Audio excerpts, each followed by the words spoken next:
Hello and welcome to another episode of the Under the Pines podcast. I am your host, Max Emmanuel, and today I talk to Chelsey Hawkings. She is a mother, mindset coach, breathwork facilitator, and entrepreneur. We talked about water, learning disabilities in children, medication, homeschooling children, tiny house living versus the city life, how living with less stuff can free up mental space, how traveling changes you, of course, about entrepreneurship, also about the importance of persistence and dreams. And when people call you crazy, you keep going.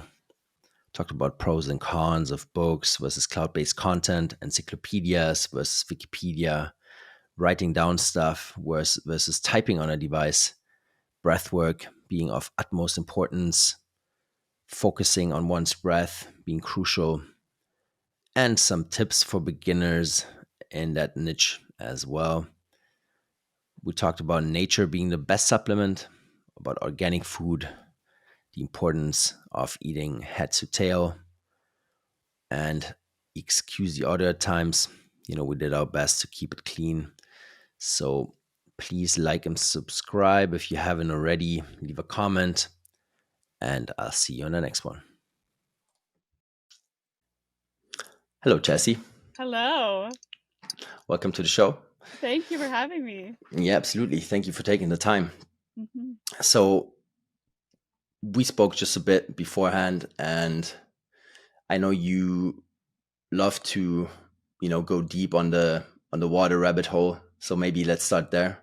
Mm-hmm. Yeah. What does water mean to you, and how do you think everyone should think about it?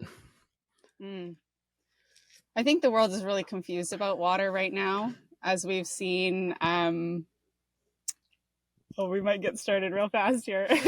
As we've seen large corporations kind of take over our water supply and rebottle it to us in toxic plastic packaging and then sell it back to us from our natural resources. I mean, that's a huge situation here in Canada because we have a lot of natural water here.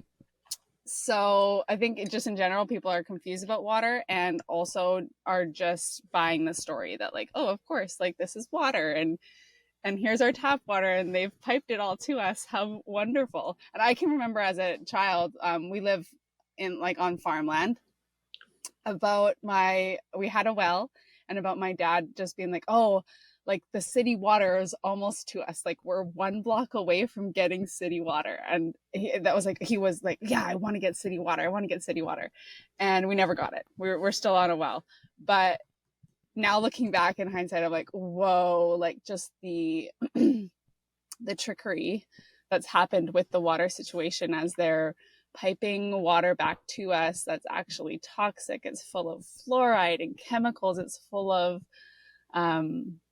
all of the medications that are getting put into the wastewater, and they're refiltering wastewater and then sending it back to us. So we've got like hormones in the water, and then we're wondering, okay, why is everybody so sick? Why is all this disease happening? Why are people, confused about things, sexuality, like what's going on here? And so it's a wild rabbit hole when you really start going down into like what's happening with our water and all this tap water and all this chlorine that they're pumping into us. So I went down the rabbit hole of water a long time ago, and I was like, oh, I'm so thankful that we actually never got city water. Yay.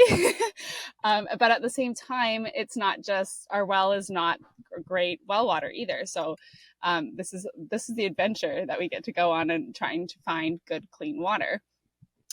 So I started listening to podcasts. I started reading and doing all the research on water. And one of the first things that came to my attention was just like the structuring of water and why all of the water that's being piped to us through all these pipes is dead. It's no longer alive, right? And so the water that's coming from a spring that's running along like rocks and the ground, and it's picking up all these minerals, this is alive, and that's water that our cells can absorb. If it's not structured, our cells can't take it in. So we've got people drinking buckets of water because we were told, oh, you got to be hydrated. You know how many Yeah. glasses of water you need a day. We've got them drinking all this dead water that their body can't actually absorb. So they're just peeing it out. And along with that, they're peeing out all of their minerals and everything. So we're really getting depleted by drinking all of Yeah. this dead water. So I went down the structuring rabbit hole about how can you structure, and looking at different devices that have been created to basically mimic nature in terms of the structuring, using different crystals and copper piping and different things like that. But when it all kind of boils down to it, we're talking about like, where can you go get natural spring water, and where is that available to you? And it's available. People just need to do the research. People just haven't thought about it. But when I say that to somebody, they're like, what? What do you mean? The water comes out of the tap. It's great. I'm like, oh, okay. And this is a whole unlearning, right? This is what we're in, though. We're in this period of time where we're unlearning so many things about what we've been told. And so that was probably about probably 7-8 years ago. I started looking into the water, recognizing that like it needed to be remineralized because it had been stripped unless you're getting it from a spring, and just understanding like how are we fueling ourselves, and we're a giant bag of water, basically water and electricity, water and energy. And in a lot of cases people are just walking around so dehydrated. We're just, no wonder they're not functioning. No wonder their like circuits aren't firing. Yeah. Because they don't have the necessary items to just basic items. And how wild is it that this is where we're at in this world? Like one of Yeah. the most important things to our life. Like my son makes fun of me because we went to this protest a few years ago, and one of the chants was "Water is life." Water is life. And so I was, at the time it was a different protest. It was for something environmental. And it was very interesting. And but it boils down to, like, when it really boils down to it, we've got like air. We don't go along without air. That's where breathwork comes in. But water, like, that's the next that's the next round. So these are really vital to our health and our wellness, and just educating people and helping them like really unpack what they've been told and what they actually have been literally fed, because it's getting pumped into everybody's houses, and unless they're taking the initiative, they're just consuming. Yeah, it's true. I mean, you talked about like pumping it out of the ground before. Like, I mean, big corps like Nestle, they do that, also in California and all over the world, and they put them in the plastic bottles, and then they stay there for a year and a half, two, right? You get all the microplastics in there. And then, right, parents think, okay, I'm going to give them this premium water, right, out of a, plastic bottle. And in the end, sure, it's better to have it out of a glass bottle, but in the end, it's just like you said, it's that water. Also, all those premium brands, right? There's no difference in those. But yeah, I think if one does not have access to spring water, can still try to filter it, build in a nice filtration system, then structure it, just like you said. And I think that's a good midway to, get where you want to be. Yeah, at exactly. least to a certain point. Yeah. It's a start, right? Like you can, part of the awakening of people recognizing and realizing all of these things that they've been taught are not necessarily true, is that it might come off as scary. It might be, oh my goodness, this has been done to us, but that's victimhood. It allows you to actually step into like, okay, what can I now, with this knowledge, like what can I do about it, and how can I learn more about it to do better for myself and my family and my friends and my community, right? So even though the powers that be are doing this, quote unquote, to us, now that we know, we have the power to, rise above it and change our response, do things differently. Yes. Yes. Yeah. Yeah, I talked to Daniele Bolelli, I don't know, maybe 2 weeks ago. He's like a historian and also, good podcaster in my opinion. And we talked about this, right? Like how, like from which side does it actually come from? Because I'm always kind of prone to say, okay, the government, the initiative is always this and this and that, right? But then he said, sure, but on the other hand, you have all these people that actually want it. And it's true, right? Like there has to be always be two parties to make it work. And it's spot on, right? It's we Mhm. forget that a lot. And when you look around, even with just with water, because I have friends and we talked about this. And also I come up to people that I know and I say, okay, why don't you try this out? And they're like, yeah, but this costs like X, and I can get it, like it's more easy if I just get it from the shop or whatever, right? Like there's always an excuse why they don't want to try it out. But how is that saying, right? Like you always pay at some point, right? Mm, I paraphrase it, but like if you don't, invest now, you will pay it with your medical bill, right? Like ab- it's just the way it absolutely. is. It's radical Yeah. responsibility, right? They may shy away from it because now they might actually have to do their due diligence, do the research, do the things. And that takes radical self-responsibility, which like what you were talking about before, it takes two to tango.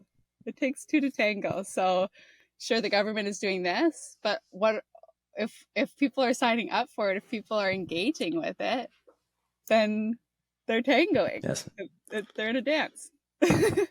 Totally. And it's not rocket science, like put some time in, especially, people that went to uni, they research a lot, right? Like they've been in the library for hours and hours, right? Like over months and months. And then once they're gone and left the premises, right? Like all of a sudden it's difficult to put time into something just because it's something that they're not familiar with.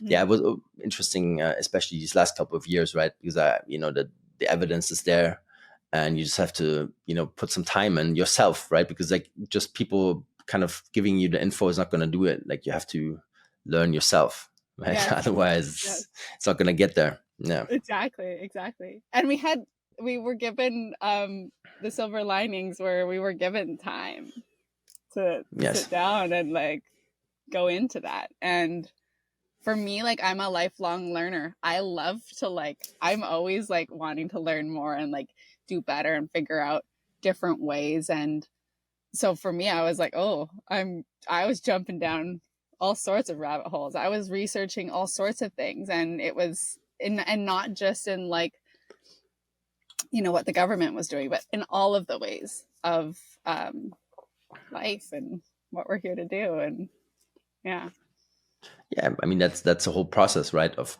being alive. Like it should never stop, because right. if you stop, you're stagnating, right? That's for sure. I think that's been built in though, right? The story Do you is think? like you go to school and then you go to college and then you get the job. So after those periods, Yeah. after indoctrination station, so what I call school, you don't have to think anymore. You don't have to research. You just go and do the job and you're happy. And that's it. And Yes. but that we can see people are in that pattern.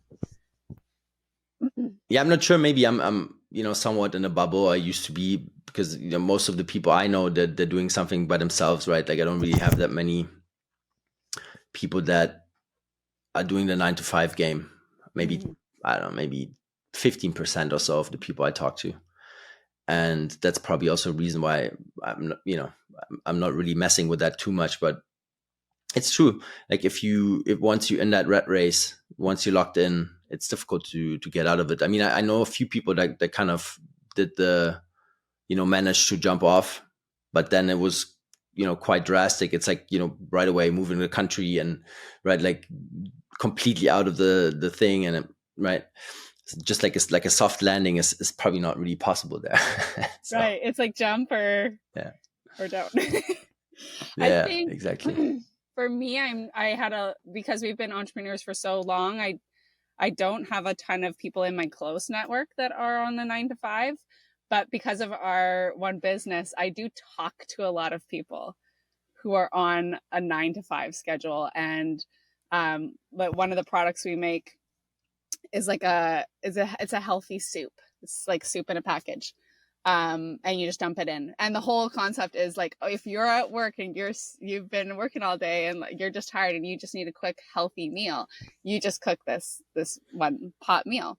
And so I spend a lot of time, I have in over the last like 16 years, talking to people who are in that 9 to 5 mentality, and it's next level. It's next level stuff happening over there. I'm like, you should I get think yourself free. yeah, but it takes a lot of courage, and it's probably, just what I said before. It's like that responsibility is a heavy burden, right, to a lot of people, right? Like, what do I do when something goes wrong, right? Like, most people panic, right? Like these basics are not really suitable for entrepreneurship or anything that you kind of have to build yourself. Exactly. So and then you have this. Yeah, go for it. It's the false sense of security, I think, is what holds the most people. And so that's what was so brilliant about the last 4 years, is that any security that people had, this idea of security was basically like taken from them. And so then it became like, oh, whoa, like my employer isn't going to save me.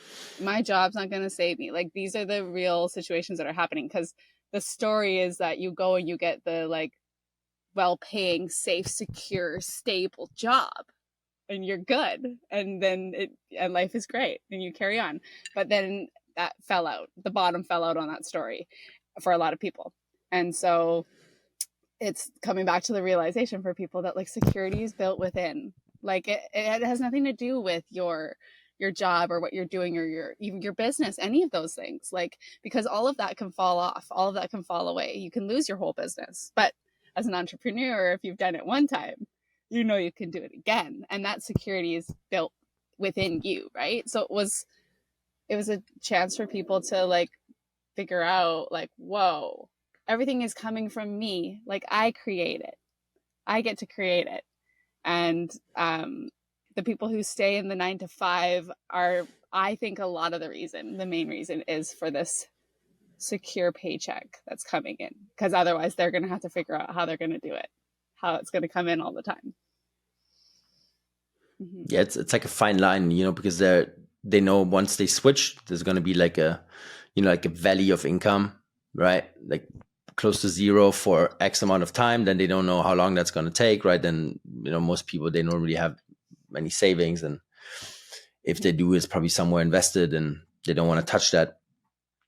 And yeah, what you said is spot on, right? Like these types of mechanisms that are built into this. I talked about this in some other podcasts as well. Like once you're in it, right? Like it's very difficult to leave, because you have these bonuses lined up, right? Like and the contracts are made in a smart way, right? If you leave and you kind of quit, you're going to lose like X amount of the salary, right? And that's always time sensitive, right? It's not actual in the present. It's also the past and the future kind of. And it's a smart way, right? Like from a corporate standpoint, it's a smart way to build the system. Absolutely. Incentives. Yeah. It's all incentivized, right? And so depends on what you're like. When you boil it all down, like your incentives are, as an entrepreneur, in my opinion, your values, like your integrity. Like, what am I doing this for? Why am I building this? What am I like? What legacy am I building? Like, those are the incentives. And it's different than in like a corporate world, where incentives are like monetized bonuses, and like it's like here in the fields for like hopefully for a majority of the entrepreneurs, and it's external for like the corporate world, where you're getting maybe material possessions or trips or like whatever. It's not an internal like feeling. Yeah, because a lot of times, people haven't even thought about that. Like, what is my motivation? Like, why do I get out of bed in the morning, right? Like, we don't really think about that stuff in school, because it's just like you said, it's always external. It's always a test, right? Like, it's just a grade. It's not, what do I want? what do I understand best? Can I go down that road and actually learn that more or more of Mm-hmm. that? Mm-hmm. It's never been Well, that. So it's that's the never. unschooling part, right? Yeah. Right. And I feel like in school, take out the feels like that you don't even learn how to touch into your feelings, like how to touch into like, oh, I'm doing, say you're like doing art or something, wow, this really makes me feel like excited and lit up, and like your passions, you don't even learn to touch it, tune into that. You don't even have a chance to. It's like, here's your coloring sheet, you do the sheet, and then we move on to the next lesson. Now you have to learn math, and like there's no time for you to really learn like what is exciting to you, Yeah. what's your passion, what lights you on fire. It's like that phrase, like, when did you stop dancing, like when did you stop singing, like when did you Mm. stop doing all the things that you were like were so fun. And we end up having all these adults that come out of school that don't know themselves. It's wild. It's wild. That's one of the reasons why my son went to school until grade, like partway through grade 3. um when COVID hit, it was like, okay, that's it. This is it. I'm done. But I was already watching his little soul kind of get like Mm. pulled from him. He'd been told, like we had been told in grade two, so he's 7, that he had a learning disability. And I'm like, no, man, the kid's brilliant. He just doesn't care about what you're teaching him. He's not excited about it. So expecting him to sit down in this seat and do X, Y, and Z. Like he just doesn't, he's not going to do it. And they looked at me like I was crazy. And then they did all their psychological assessments on him and sat us back down and were like, yeah, no, he definitely has a learning disability, but we don't know what it is. And I'm like, oh, I know. Mm. He just doesn't give a fuck about what you're teaching Yeah. him. And they, that was like so like triggering for them. But I'm like, here's this 7-year-old boy. He like was outside. He already owned a lawnmower. Like he could have set up his own little landscaping company at that point. He had a lawnmower, weed eater. Like he was outside doing things on the farm, and he was so excited and passionate about life. But every time I picked him up from that place, he was a little less, a little less, a little Mm. less. And then COVID hit, and I was like, that's it. This is it. This is, I'm not doing it anymore. And I had said to my husband, we also have a little girl. I had said years before, I was like, I don't think she's ever going to go to school. And he was like, what do you mean? Of course she is. I'm like, I just can't see it. I just cannot see her going there. They're going to take her brilliance and tell her that she's not. And then we never sent her. She never went. And I was like, oh, I just had a feeling that you weren't going to be put through it, because your creativity is not, it's not meant, like they don't want it to flourish there. They want you to just Mm. comply. Like you don't want to stand Yeah. out. You want to just follow along, Yeah. right? And Supposed to be a worker. yeah, be a good Yeah. worker. And so you don't get Exactly. to see what you're excited about. You don't get to sit Mm. into your feelings and be like, this feels good or this doesn't feel good. You just have to do all these things. Yeah. Yeah. I mean, like that label that they wanted to give your son, right? I got that one as well, like in primary Okay. school, like hyperactivity, like Mm-hmm. stamp on the forehead, Mm-hmm. like you have to give him meds, right? Mm-hmm. Otherwise he's gonna have problems. Yeah. Yeah. So instead I got horse therapy. I remember, Oh, amazing. and yeah, because my parents, they understand medicine, and I was lucky in that sense. If I Mm-hmm. didn't have them, then would have taken that stuff like way too early.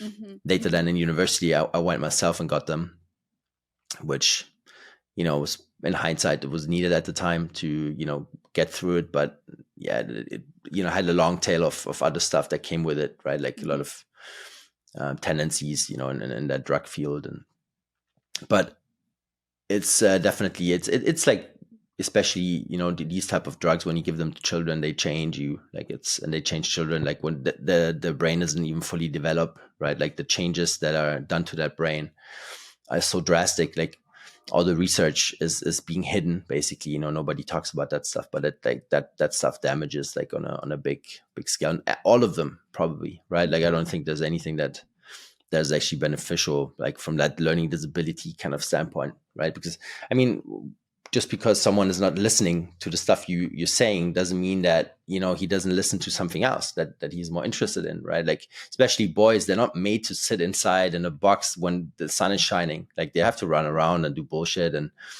you know, play with fire and whatnot, right? Like then they're not made to sit in one spot. This And is it. that's the thing, you know, and then you start moving in the chair and then you're the one that like is disturbing everyone, right? Oh So, yeah, so stupid. Yeah. we were told multiple times that he falls out of his chair. I'm like, sounds Mm, like he needs to go run him yeah. outside. Like go let him be free. Like that's not yeah, this whole classification of learning disability is ticking off your box. Like you're setting the bar here and saying jump, and he's not meeting your expectation, but like he's a free little soul. Like why should he? It's wild to me that we bought into it. And it's interesting for me too because like I was such a goody two shoes. I went through school, I got straight A's, I got like scholarships to university, I did all of the things. And so I had that part of my life. And then I was a dancer. So I had a very artistic part of my life. So all my time out of school was like dancing. And so I had this like interesting balance. And then when it got time for university, it was like go do the responsible thing, get a good job, get an education, get a good job, get a stable whatever, or go off into the abyss of the dance world and see what happens. And I stayed and got like university degree, did all the things. But my husband was much like my son. He did not finish school. He did not do any X, Y, and Z. And here we are, we're both doing similar things. Like we're both at the same place building businesses. So it's like, what a story. What a story. And that was a lot of like the unfolding for me of like, whoa, what a story I played into for a while. And I'm not here to I'm gonna let my children figure out their own story. I'm gonna let them lead. And that's how we educate them too. It's all self Yes. led. Like what are you excited about? What do you want to Yeah, it's learn so about? important. Yeah. Totally. Because I mean, sure, you know, you can kind of label it as a waste of time to be in that, you know, cubicle for X amount of years. Sure, there's something that you learned and you know, in my case, I learned as well, but you know, that time could have been invested like much more wisely on a different end, right? Like you would have been way more effective on that other end just because you were excited about something, right? Like Mm-hmm. you just exponentially like gonna grow, and like over there you didn't grow, you just, you know, you were kind of cruising, right, just to make it work. And that's the sad part about it, right? Like because that kind of kills the vibe, you know, with a lot of people, I think, right? Like if you don't have that relentless drive to always try, you know, fall down 20, you know, 50 times and then still keep going. Like I understand a lot of people don't have that, right? Like you know, if you fail twice, most people say, you know, I'm incapable, I will just do, you know, what I'm told, and that's it, right? It's difficult, but that's exactly what's so wrong with the system, right? Like because there's so many people with a lot of, you know, capabilities and talent, and that talent never gets to light, right? Like it's hidden Mm-hmm. because they're killed off, you know, at such a young age, and they just don't get that fire lit up. Yeah. And they Yeah, can't find it again. Like they really struggle to find it again, even though of it course. was like exciting to them as a child. It's like, oh, that's just like when I was a kid, and that's not like what we do as adults. And like, imagine if all of us just had more fun. Like, imagine if Yeah. all the adults just had like more like wholesome fun. Like, it would be a different world if we were just allowed to do Yeah, that. there's that thing about marriage, right? Like you shouldn't find like a partner that you want to marry, but rather someone that you can stay a child with, Mm-hmm. Right. Yeah. right? That you I love can that one. keep life alive with and have fun and adventure and Yeah. yeah. Yeah, It's yeah, that's the thing. Because if you grow up, you know, too early, and then you lose the fun, you're not gonna find your way out of problems that easy, in my opinion, right? Because you're very straight, like you're too serious, right?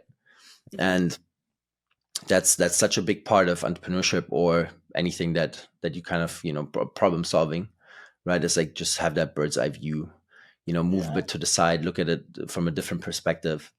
And if you're not playful and if you don't find the fun in anything, then you will never do that because it's too energy draining. absolutely. Well, it'll be Yeah, monotonous, right? Because entrepreneurship is like problem solving on steroids. It's like yeah, it's like every problem is an opportunity, so you get to like flip that, right?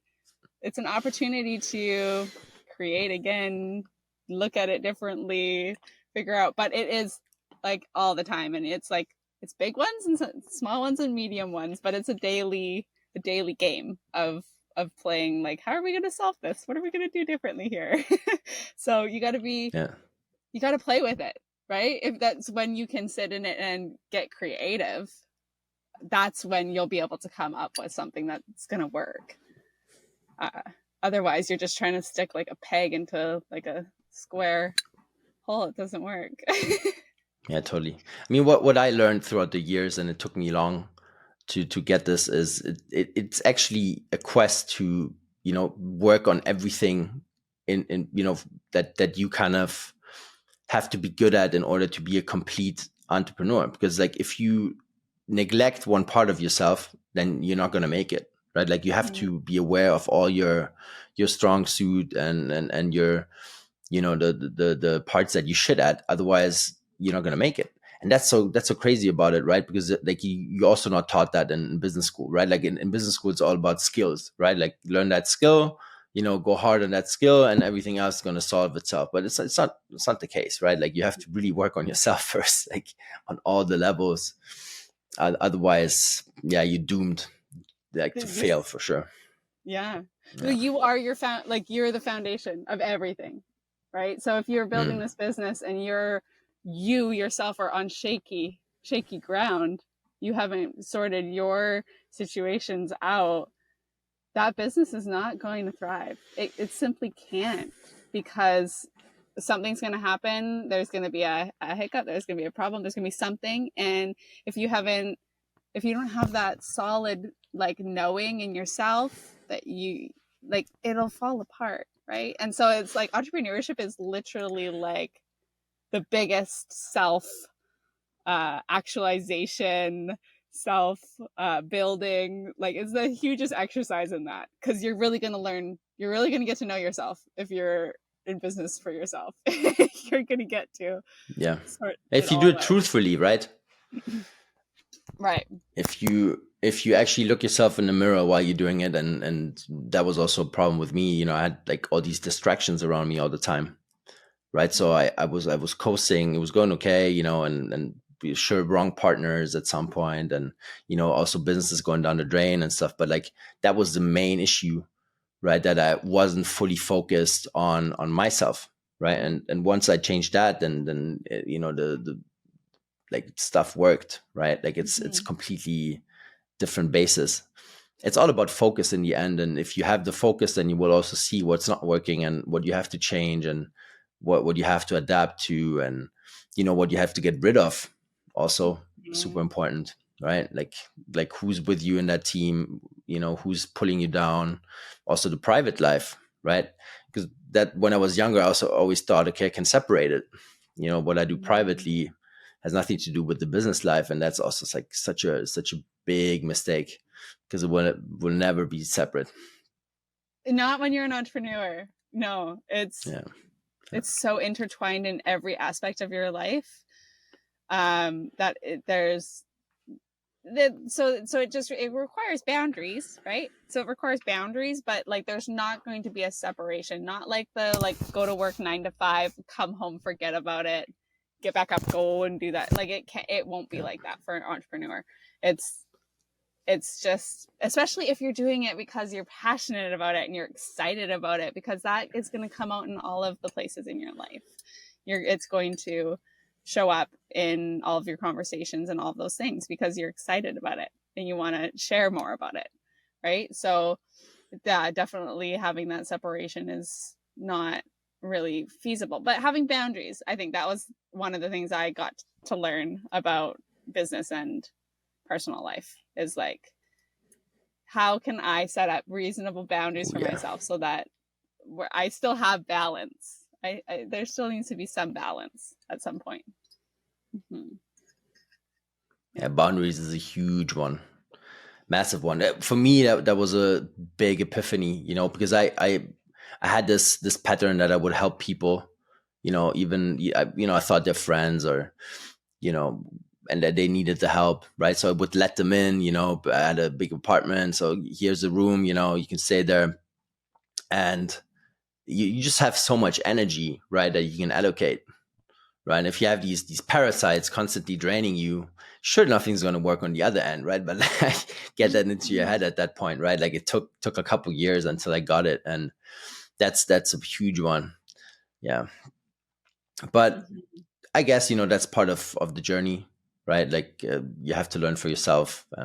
Even if there were, a couple people telling you, yeah, look, man, this is the wrong person for you. Why are you hanging out with them? And I'm, yeah, but I think it's fine. And then it first has to crash and first has to burst, right? Like that bomb has to explode Mm-hmm. until you understand what really went on, right? Right?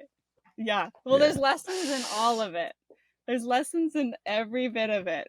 And so that's what we get to do. We get to, hold on to those lessons, learn those lessons, take our notes, apply them the next time around, and just get better as we go, right? And it's just building up the evidence that you can do it, and you're learning. Everything is learning. Your entire life is just totally. lifelong learning. I think Yeah. like making a mistake is fine, but if you make it twice, right, then it's a problem. Hmm. So it's all good. Just, as long as you make the mistakes, it's all good. But learn from them. And just like you said, get the notebook out, journal. Also a nice one that I kind of learned these last couple of years. Just journal all Mm. the time. Helped a lot. Yeah. Get the mind straight, right? Get the day set up. Hmm. Beautiful one. So you said that you kind of sized down, like you're in a tiny house and, Hmm. enjoying life there. How was that? How did that help you with all your other endeavors? Was it easier for you to have clear focus once you sized down and like had less distractions? And because I mean, sure, you were out of the city all the time. For me, it was different. I was always in the city, and I changed that, and that made a big difference with Mm. everything I did, and with my focus and my progress personally as well. Yeah, tiny house living. I was so we started tiny house living in 2019, so 5 years ago. Up until that point, we were in a like regular 2,000 square foot house. We had a double car garage. We'd raised our kids. Like my son was 8 at that time, so um, we'd had him and my daughter there. So when you have children, you collect a lot of things. Lots of items come with kids. I don't know Sure. why we do it, but we do it. And we were running the business, and what was happening was I was coming home and literally feeling like I was failing. Like, I cannot keep this up. I cannot keep this house up. I can't keep the yard up. We had a big, beautiful yard, and like it was so much work, and then running the businesses. And so I was just coming home and just nonstop. I was like, nonstop. I'm just trying to keep up everything. And Hmm. we had watched tiny house living shows probably for, I'm gonna say, like a decade. Like since we'd been married, we'd watched, and I had always said to my husband, like, we're gonna do this one day. We're gonna do this tiny house thing. And he was like, I don't know about that. And I'm like, yeah, no, I think it's gonna be really great. And then I had this, so we found out we had to move, and I just had this like knowing that I couldn't explain it, just like this intuitive knowing that like we needed to get rid of everything at that time. And so that was 2019. This is literally right before this happened, like, yeah, right before COVID. Yeah. Um so I was snuggling my daughter to bed one night, and I came out and I just said, this is it. And my husband's like, what do you mean? I'm like, this is, we're gonna get rid of everything. And he was like, what? I'm like, this is the tiny house. This is the time is now. This is tiny house living. And because I said, I don't want to move all this stuff. And to be honest, I have no attachment to it because by that point I'd gotten, every time I came home, I was like, I'm sick of putting you away. I'm sick of cleaning you. You can go. Like I had this list of all of these things that I just didn't want anymore. But it was all holding space, right? Because when you get this space as humans, we think that we need to fill it all, fill it with stuff. Yes. So I had already made my list of like, everything's going.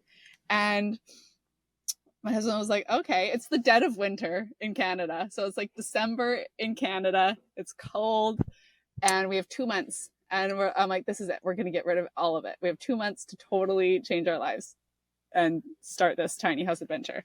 And for 2 of those weeks, we were going to our condo in Hawaii. So I was like, okay, we really only have 6 weeks. This is insane, but we're going to do it. And that's it. That's what we just decided. So how we started was we made this choice. About a week later, we went to an RV dealership. And the plan was I said, we'll buy an RV and we'll live in it for a year. And if we can come out of it after that year and still like be happy and everyone's good, and then we'll build our tiny house, like our dream tiny house. And we'll do it exactly like custom, how we want it. By that time, we should know what we need, right? Because that's the thing with tiny houses. Like, you need specific things and you need to know like what's going to work for you. So I was like, this is the best way that we can do it. Just give it a shot and we'll come out of it and then we'll carry on. So we literally walked like all of our possessions out to the end of the driveway and left it there. And I was like, my husband's like, no one's coming to pick that up. I'm like, oh yeah, someone's coming to get that hutch. Like someone's coming to get that table. And I'd leave it out there and we'd get home and it'd be gone. Like someone furnished an entire house. It was probably the same people just coming by every day to see what we put out.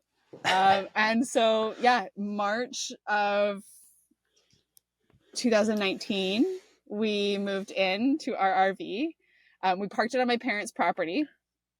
And that was the wildest couple months as we were transitioning from like house to RV. Like, talk about challenges. The ground was frozen. There was no like water. It was crazy. And I was like, okay, there was moments where I was like, I signed up for this. Remember, you chose this. And then we did it. We lived in it for a year and then COVID hit. And my husband and I were like, ooh, this is not the time. I don't think we should do anything right now. I think we're happy. We're good. We're just going to stay here doing this, living in this RV until we figure out what's going on here with this chaos in the world. We're not going to build a house. And so we stayed in the RV. And then as more things came in with COVID, and they told us that at the time we didn't have a truck to pull the RV. And in Canada, they were telling us like we can't leave certain areas, like we're not allowed to like go like an hour away. Like they were doing crazy shit. Yeah. So and my husband and I were like, no. Like anytime they told us that, we'd chuck some soup in the back and we'd go exactly to where they said we couldn't go. Oh, we can't go there. We're like, road trip, kids. What happened? So I had this like real desire to have our house on wheels. Not that the trailer was on wheels, but we didn't have something to pull it at the time. So we bought a Winnebago and we remodeled a Winnebago. And in my mind, I was like, so now wherever we are, we're in our home. I can be quarantining in my home wherever I'm at. So we can be everywhere. And so we lived in that for a year. And that was another adventure because it was substantially smaller feeling, I would say. And at this time we have 2 kids, 3 dogs, a cat, and my husband and I.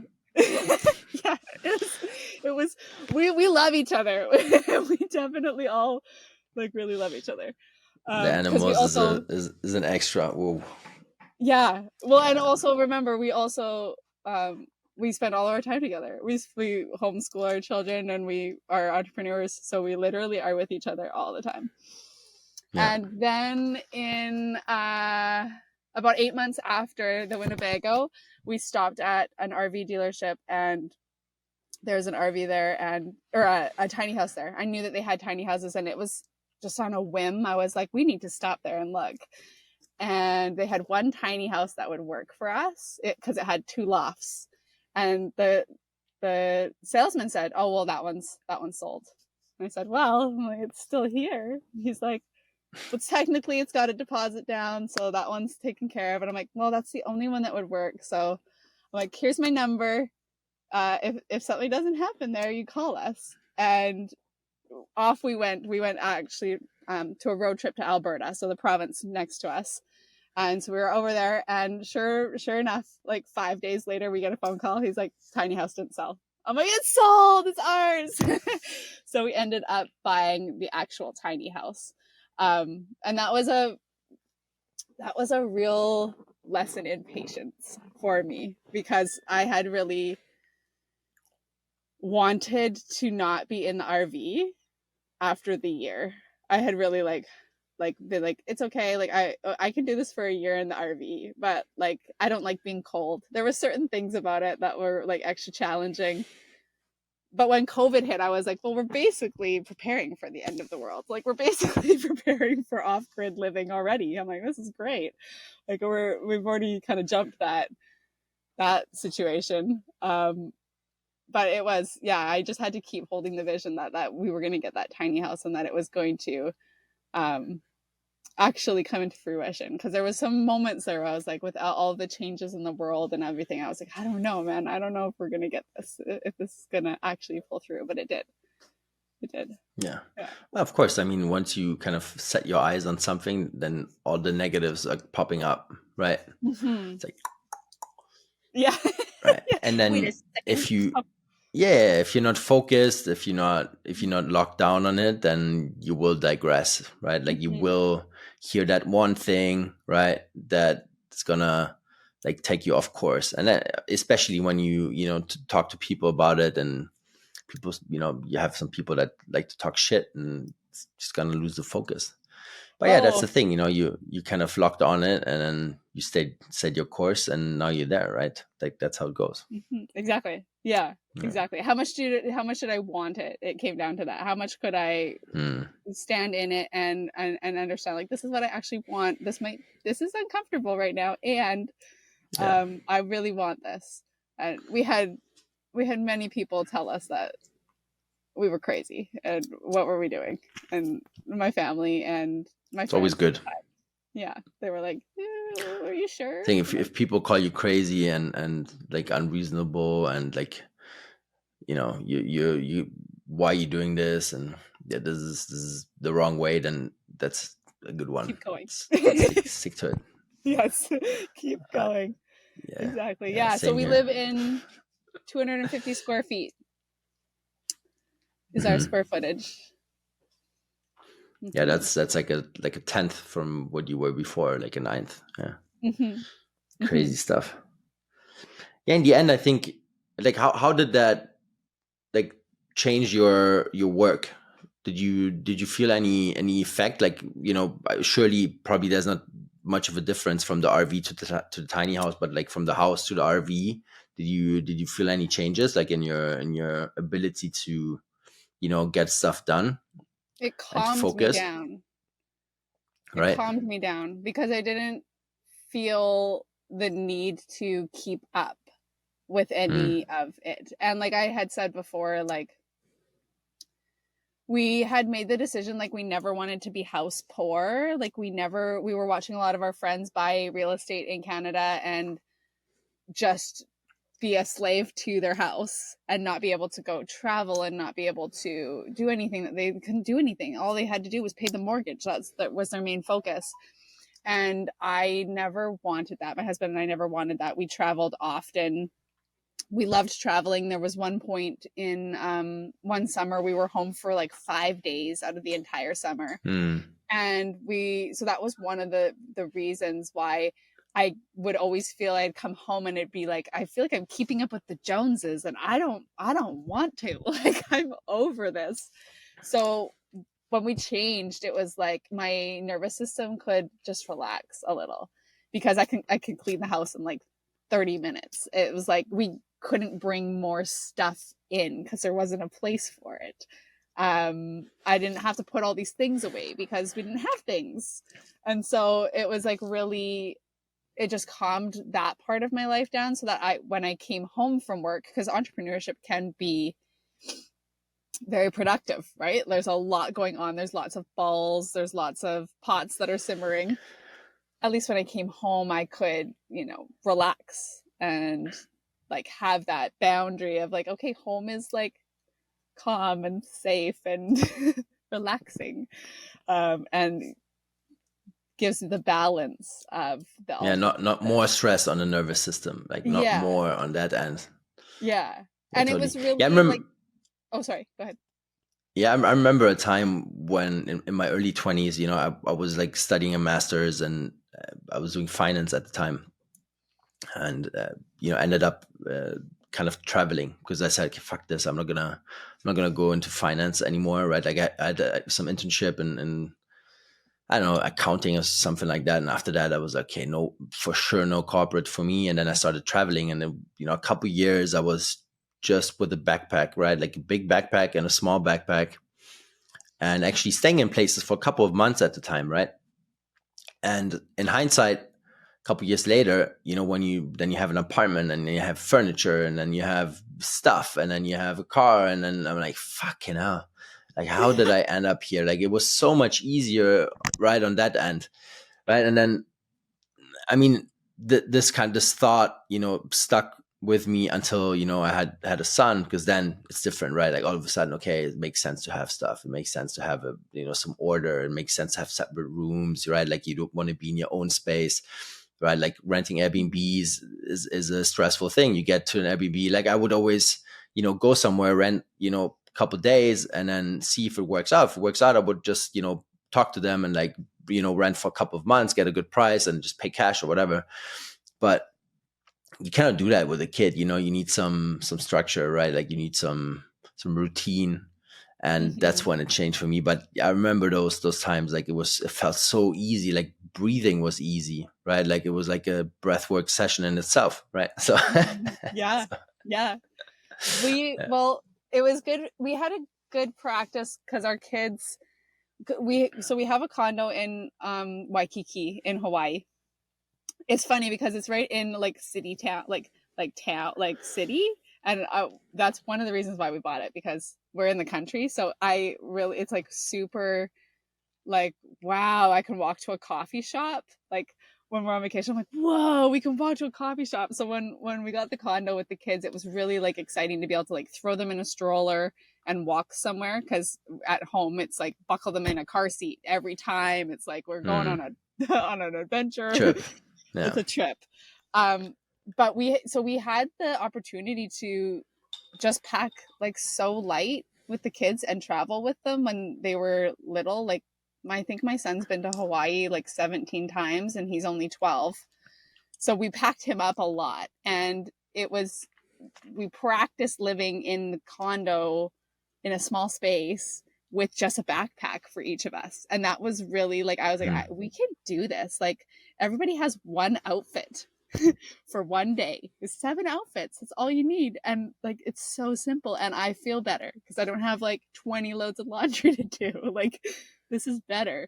So there was all of those little bits of like, of us having experienced that. And like also when we were at the condo, we didn't have any of their extra things, any of their extra like big toys and like just all the things that you collect. Like it was just very minimal, and I really liked it. And that was part of me being like, we could do this. We can live with like less. We don't need any of it because look at, we're here and we're having the best time, and we don't need any of the other stuff. So when we go home, why do we have it all? Yeah. Why are we Yeah, it's holding just a on to mental thing. it? Mm-hmm. It's like once you've done it, for like, I think 6 to 8 weeks with one backpack. Once you've survived that, then you understood it, right? Like you Yeah. don't, like I remember, because like the first trips there were always like 2 or 3 months, and I got came home for a bit, and I went again, and I did the mistake twice. I think that took too much stuff again, right? Because you fill up the backpack, right? And you don't even have to fill it up, Yeah.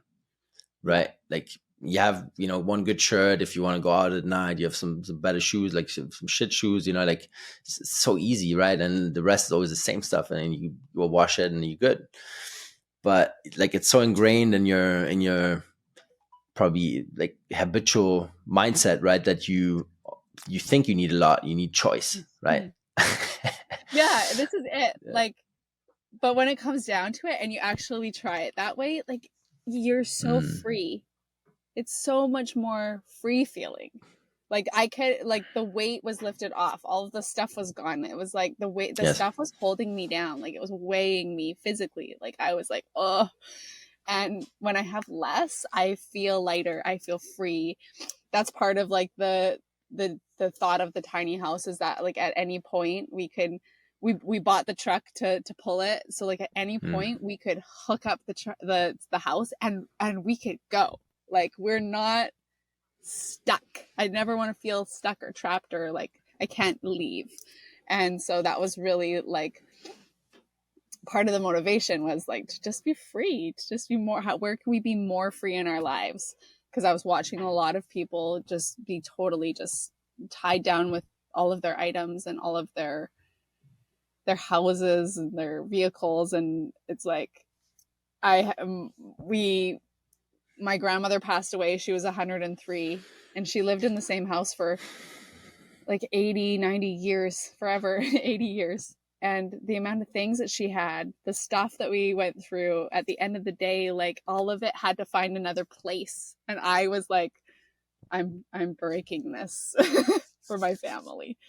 Like we don't have to have all of this stuff, because it's wild. It's just wild when you start going through other people's things and having to find a place for it, and what are you going to do with it all? It's overwhelming. We're back. yeah. So we had a little bit of an outage, right? Yeah. Talking to each other on two different ends of this plane. But yeah, let's try and pick back up where we left it off. Yeah, we were Let's talking see. about minimal Yes. living. I think I had just said that my grandmother passed away and she was 103, and she had lived in the same house for a good 80 years. And the amount of things that she collected over her lifetime there, and we were to sort it out, right? And I had already done this tiny house journey, so for me I was like, I literally can't take anything, like physically I can't take anything, but I also don't have the attachment to the material things. And it was wild to go through it all and try to figure out what to do with it and where to put it, and Yeah. like who was going to take it all. And I just remember being like, I'm never going to leave this for my kids. I never want them to have to go through all of this when I go. So I'm going to leave them some other fun treasure hunt, but not that. That's not going to be it. So that's part of I think my generational, not that I don't want to say it's a curse, but like what I get to change and do differently in my generational line, because I can see it living on my parents' property. My mom is very much like my grandma, and I'm watching it all play out. And I'm like, whew, we just cleaned up my grandma's cabin. So multiple houses people have, and we just cleaned out the cabin and all of the things that are starting to collect back at our house. And I'm like, oh, this is the one. I'm not doing this. My children aren't doing this. Like we're gonna break this one. Yeah.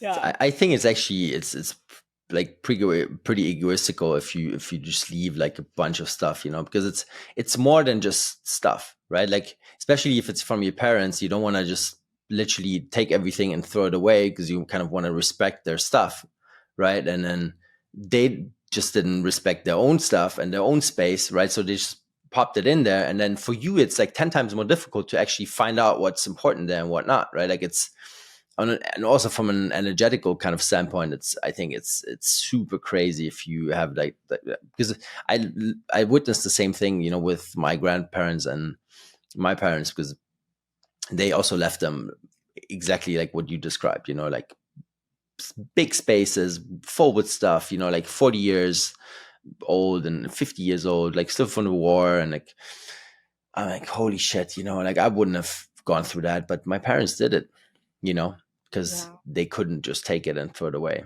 Right. And then they needed help. There was like a bunch of people helping just to get through it. Right. And like, it's so Yeah. stupid. Like, just solve it yourself, like take care of your own shit.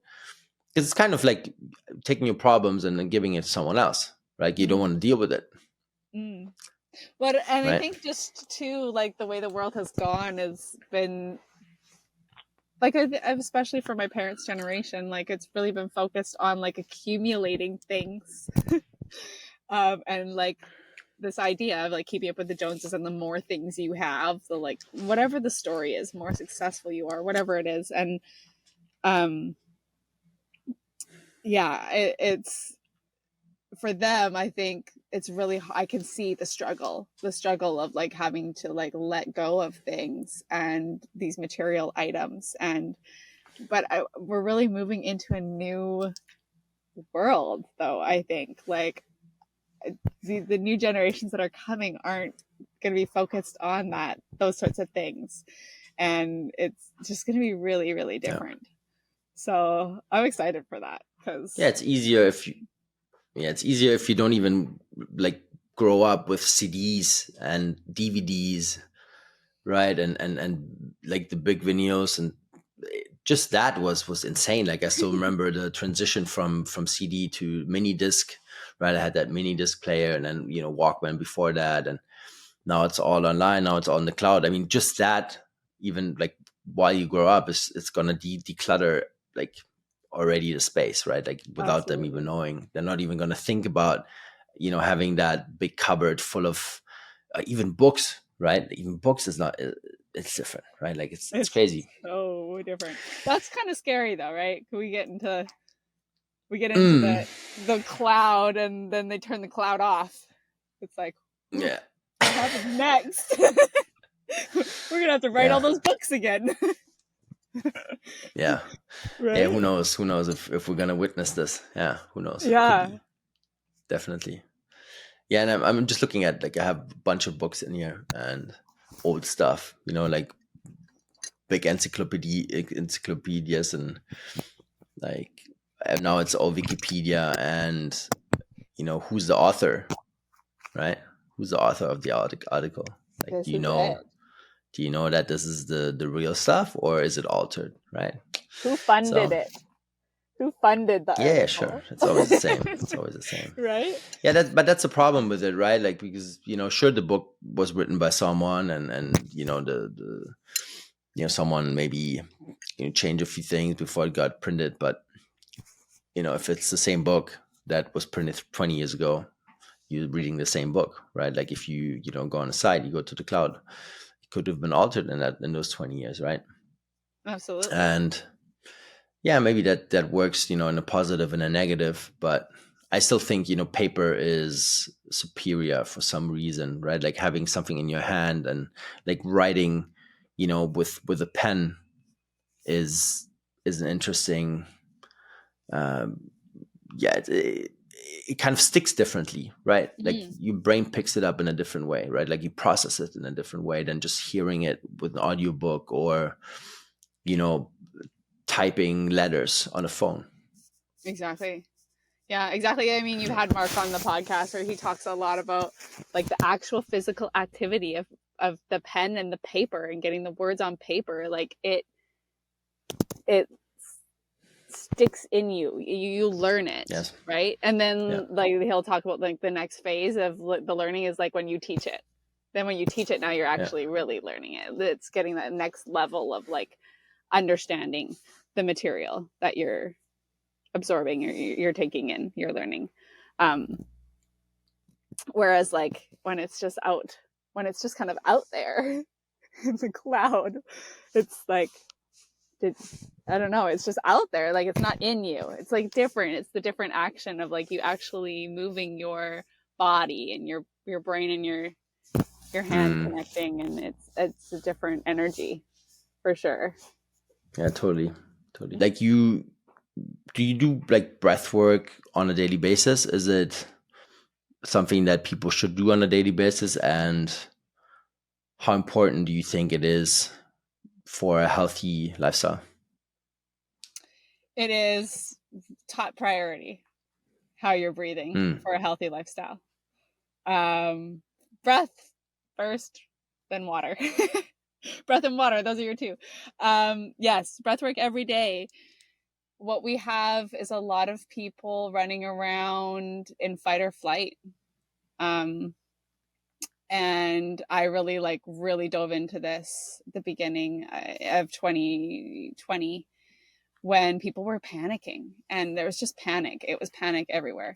And I was like, oof, how are we going to get through this if we're going to be in this for a little while? And so at that point, I took my breathwork certification so that I could facilitate breathwork. And it's wild to me how disconnected people are to their breath and to their body. They don't even recognize that like they're disconnected. I mean, it's brilliant. Our bodies are brilliant, right? Because they're always breathing for us. Thank God. They're always breathing for us and keeping us alive. But what's happening within our nervous system, right? Are we living on a daily basis in fight or flight, like we're running from a lion? And over the last like 4 years, for sure, like that was so heightened. People were just terrified and living in that state nonstop, which is really, really, really hard on your system. It messes up everything. It changes everything within your system, right? When it's meant to be for a short period of time for you to get away from the threat, not prolonged, extended periods of time. So, one of the first things I talk to people about if I'm working with them in like a client relationship is like, how are we breathing? Are you up in your, like, are you breathing up here in your chest? Are you like, have you even thought about it? Have you even thought about breathing? Because in this day and age, the way that people are running and working, they're not taking the time. There's no time. They're rushed. They're picking up the kids from school. They got to make dinner. They got to do all these things, and they're not scheduling out time to even just breathe well. And so I really, really encourage when I'm first working with somebody to just like, can you set some time to pause and breathe? And one of the things that a lot of people notice when I'm in a group, I'm the breather. I'm the one who's breathing. Like, you always hear me breathing. People are like, oh, is everything okay? I'm like, yeah, it's great. I'm over here just regulating myself and just remembering to breathe. And then what'll happen is they'll all just start breathing. They'll all regulate Mm. to me. And it's the same in like if I go do a exercise class or a workout class. For years I was the only one breathing. I'm like, how are you guys like continuing on in here? You are holding your breath. You should be falling over and dying. Like, this is crazy. Why am I the only one breathing in here? And then people would say at the end of class, thank you for breathing. It's like they don't want to be heard. They don't want to like be heard breathing, which Mm. is also bizarre. That we've come to that point, but because when I heard you breathe, it reminded me to breathe, and I was like, oh, well, good, like thank goodness. But also, like, don't be scared to like to breathe. That's like a basic, very, very basic human function of just breathing. And so I really started to pay attention to it, on how people were breathing, um, what their energy was like, what happened, how did their energy change when they like took a second and like sunk into their breath. Um, and it's really been important in terms of my children too, in terms of like regulating their nervous system and helping them come back to themselves if they're having a moment, right? That's not something that we're taught. Like to just, Mm. oh, it's okay, take a, get a hold of your breath. You can't do anything if your breath is like this. Like, you can't think straight. So how can you calm yourself down? It's all within you. Like, this brilliant power of breath is all inside you. You've been given this, and you can regulate your nervous system like in like a minute and bring yourself right back down. if you have the tools, if you have the awareness, right? So yeah, hugely powerful. And I've seen just how powerful it is for people once they start connecting back to it, and how it just changes everything in their lives. And then that's just in like basic awareness and breath work, like just the really simple basic. But now we're talking about like going into like a breathwork session, like a conscious connected breathwork session where somebody's going to go on a journey, and that's even like next level, the things that can happen in those sessions. Mm-hmm. Yeah. Yeah, it's altered states of consciousness almost, It is. like pushing you to different realms if you know how to do it. I mean, I've been messing with this, for a while now, and I think I'm still at the beginning. So Mm. Well, and here's the thing with breathwork though. It's different every time, right? yeah. It's different every time, every experience. Every time I've done a breathwork session, it has been entirely different. And it depends on all of the factors. It depends on like what you're coming in with, what's going on in your life. What are you searching for? Are you looking for Mm. specific answers on things?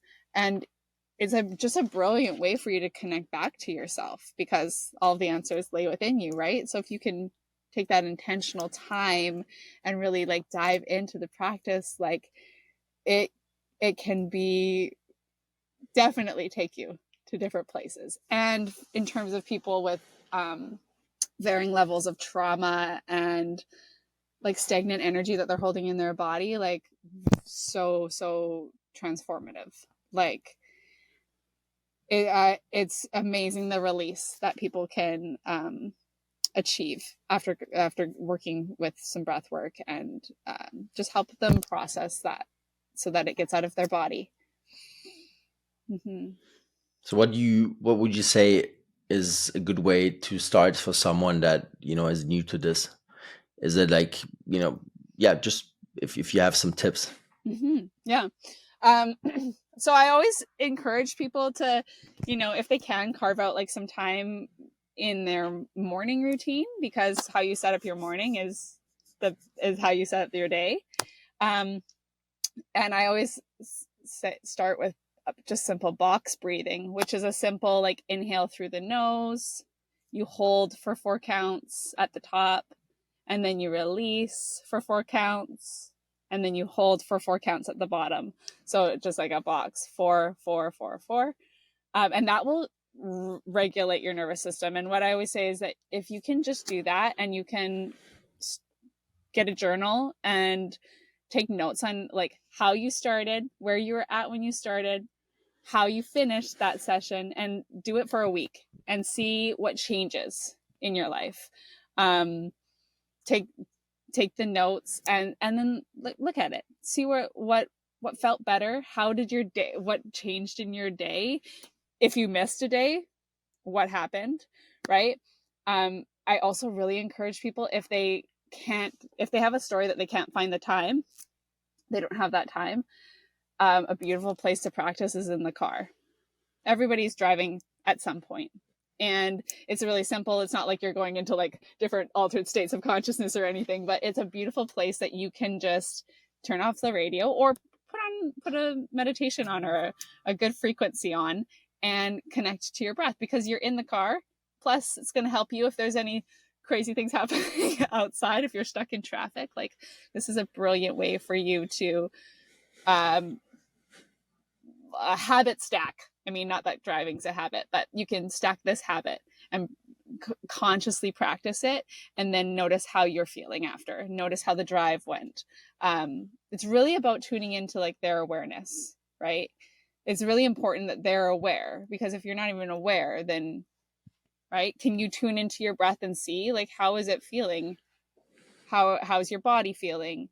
Get connected back to your body and your breath, and take your notes, because that's going to help you realize, you're going to be able to see like, wow, this is really helping me. And I've come like so far from like running from the lion to like being in a totally like calm state of no stress. Not that there's no stress, but like of regulated Yeah. nervous system. How do you handle it? You know? Yeah. Exactly. Yeah. Right? It's If you just can get all a hold about of the your breath, response. exactly. It's all about your breath. If you can get a hold of your breath, you're going to do everything better. Everything is going to be better for you, especially if you're in a stressed state or you're in a stressful scenario. If you can get a hold of your breath, look for the person who's breathing well. The person who's breathing well is going to be the one who's taking the steps and taking the necessary action that needs to happen in that moment. The person who's like running around with like a chicken with their head cut off is not breathing well. They're not going to be able to help. Like they're not going to be able to be productive in that moment when it's necessary, right? So it's the most important thing people can do for themselves is connect back to their For breath. sure. Yeah. Definitely. Yeah, for me, it was always more like a, response to a stress, right? Like, because I have asthma, I got that Okay. label. I'm also working on that language, but yeah, just to make it easy right now. And then, you have this attack, you have some allergies and you cannot breathe. And then all of a sudden you have to focus on the breath, right? Calm yourself down. Because if you hyperventilate, if you work and go the wrong way, then it's just going to make it worse, right? That's how I learned to regulate down. And waking up like in the middle of the night and completely close up, like right? Like holy shit, okay, what can you do? Down regulate, and then it starts to open up.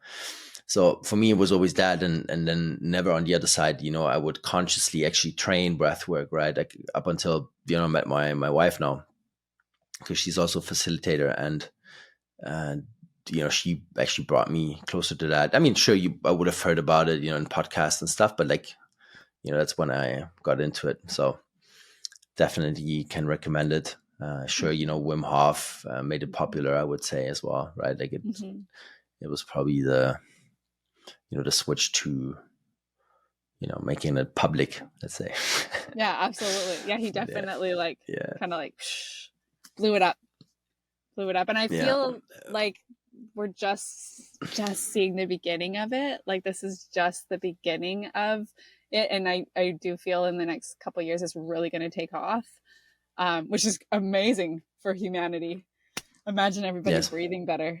Like that's Totally. gonna be really good for us. Yeah. You totally. Like, what about meditation and like supplements and just we don't have to go like too deep, but is there anything that on the supplement side or microdosing like that you like doing on a regular basis? Yeah, we definitely I microdose often. I really enjoy that. I went down all of the kind of supplements, and what it always comes back to is nature. Nature is the best supplements. If we can get like organic food, if we can go to our farmers market, if we can know the people who we're getting our food from, like high nutrition, understanding soil, growing our own food, taking that power back, so that we understand where it's coming from, because of course everything is covered in glyphosate and all sorts of things, right? So taking ownership back over our food, and really at the end of the day, that's like just it can be so simple. Like health can be so simple. Like get a hold of your water, get a hold of your breath, eat real nutritious food, like put your feet on the earth, get into the sun, don't wear sunscreen, it's toxic. Like untox No yourself. glasses. Yeah, no sunglasses. The sun is our friend. Without the sun, life is gone. Yes, totally. Right? So it's like super simple. There are a few supplements that I love in terms of like protein powders. I love Paleo Valley. It's all regenerative farming, like grass fed. I went through a stint. I went through a 6-year stint. I hope I'm not cutting out. Am I cutting out?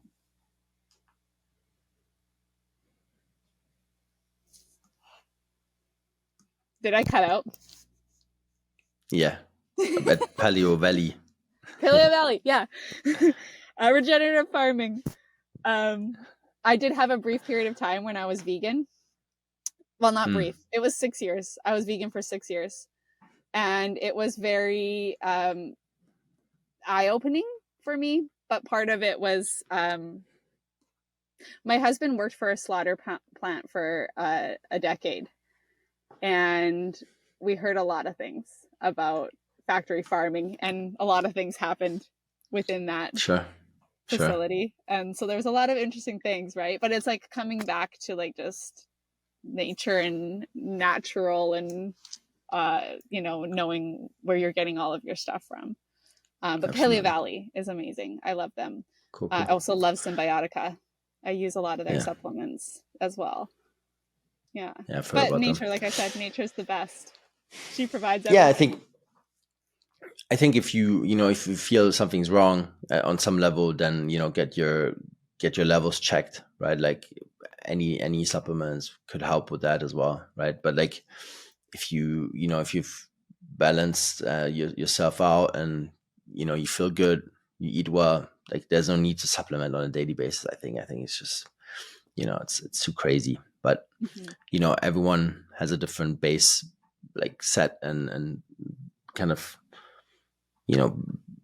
basis that they have to, right, like grow out of and have to operate with. So Right. it's Mm-hmm. everyone to their own, and I think everyone should check their own needs in that sense. But yeah, I mean, I was lucky. I grew up with organic food at home, right? Mm-hmm. So I always understood the difference because obviously I had like some friends that were eating regular stuff, and then you have you have the stuff that you have at home, and then you go to their place and you're like, what the hell are people eating here? Like, the meat tastes like crap, right? Like it tastes like garbage. And so I learned very early on, right, like what the difference is in quality and where it's sourced from, and if you have actual organic and fake organic and all these fake labels. And so yeah, I understood that. And on the other hand, I would watch like animals getting slaughtered, and I would respect that, right? Like early on, I saw a couple of those happenings. And so if you buy that finished breast, in the supermarket, like you have no relationship with it. Like Mm-hmm. you didn't see anything suffer, right? Like you didn't hear the noises, you didn't see the blood. And I think it's kind of important to at least see that once or twice when you're super young, right? Like how that Mm-hmm. process is, because then you will appreciate and you will eat, head to tail, right? Mm-hmm. You're not gonna go and say, I just want the breast, right? Like it's that's so dumb. And that's exactly what's wrong with this world, right? Like just always like that little part and throwing away the rest, right? That's where it goes wrong. And Mm-hmm. if we kind of understand, okay, the animal is the animal, right? It's if we appreciate it and we kind of use it for the right reasons, then we can have a symbiosis here and actually take and give, not just take, right? Mm-hmm. Right. Be connected to the But food, that's it. right? Yeah. Exactly. Yeah, that's a little bit my mission these days. I'm putting a lot of my focus into the future of growing my own stuff and getting the soil into the right mm, yeah Mm-hmm. combination and missing the word here, the what's it called. But anyways, the structure of the soil, right, Mm-hmm. in The a certain way, nutrients in so it there. is, yeah, so it is fruitful for the, and then does play the right role for the food that's going to grow out of it, right? Because just because it looks like a tomato, it doesn't mean it is one. Right? This Like is it. it's all the stuff we get is completely empty. There's no nutrients inside. It just looks nice, and it's like you said, it's coated with crap. But yeah, everyone has to get that on the on their own. And let's see. I think that's a good thing about the cloud, right? Like the information is out there, and I hope these kind Mm-hmm. of conversations like this one today will help push some people in the right direction, or maybe just give them a little bump, right? So they have a think about certain stuff. And that's all that I strive to do with this podcast. And I hope Yeah. it works at some point. If It's not, it's going also to. fine. It's already Yeah, working. It's planting yeah, the seeds, right? you never know what like one thing will light something off for somebody. Like one conversation, one like statement. You never know what's gonna like turn it on in their brain for somebody. And so that's why Yes, this technology is amazing that we can be all the totally. way across the world and talk about have these conversations. Like that's one of when there's always two sides, right? There's the light and the dark. Sure, And so how are you sure. using it? And you're using it for all of the ways to bring the light and plant the seeds and get people thinking. Yeah, it's Yeah, I great. hope so. That's my intention, at least. Yeah, Yeah. perfect. So, where can people find you if they want to learn more about what you do and so Yeah. on? Best place to find me is on Instagram at Simply Living and Thriving. I'm gonna have a website soon too, but that's still in the works. So that's the best place.